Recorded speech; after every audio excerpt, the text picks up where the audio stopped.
মহাসচিব মহোদয় বিস্তারিত কথা অল্প সময়ে তিনি আমাদের সঙ্গে তুলে ধরেছেন, আমরা শুনেছি এবং গ্রহণ করেছি।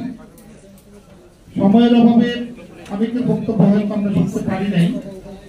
ইতিমধ্যেই আমাদের বিশেষ অতিথি মহান জাতীয় সংসদের বেশ কয়েকবার নির্বাচিত সংসদ সদস্য, বাংলাদেশ আওয়ামী লীগের সহযোগী সংগঠন কৃষক লীগকে যিনি সারা বাংলাদেশে নেতৃত্ব দেন, যার মধ্যে রয়েছে আইন পেশার মতো মহান একটি পেশায় কৃতিত্ব, এবং আমাদের এখানে আজকে বিশেষ অতিথি আমার বোন, রাজপথের লড়াকু যোদ্ধা, শিক্ষায় শুধু শিক্ষিত নয়, যিনি শিক্ষায় বাস্তবায়নে কাজ করছেন।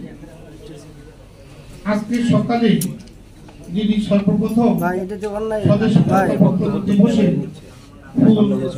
প্রধানমন্ত্রীকে হাতে তুলে সেই ব্যক্তি আপনাদের সামনে বক্তব্য দিয়েছেন আমার জনাব উম্মে কুলসুম স্মৃতি, যিনি পার্লামেন্টে অহরহ বক্তব্য দিচ্ছেন, বিভিন্ন টক শোতে যান, সেমিনারে অংশগ্রহণ করেন।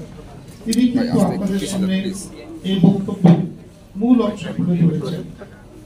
আমাদের শ্রদ্ধেয় যিনি মানুষ গড়ার কারিগর, যিনি রাষ্ট্রের অক্সফোর্ড বলে খ্যাত, আমাদের প্রাণ প্রিয় প্রতিষ্ঠান ঢাকা বিশ্ববিদ্যালয়ের শিক্ষক, যাকে আপনারা সম্মানিত অতিথি করে এনেছেন, যিনি মানবাধিকার নিয়ে কাজ করছেন, মানবাধিকার জাতীয় কমিশনের যিনি সদস্য, যার অল্পপথের চমৎকার দিক নির্দেশনা এসেছেন, ডক্টর তারিনা হক আমাদের শিক্ষক, তিনি আপনাদের উদ্দেশ্যে বক্তব্য দিয়েছেন।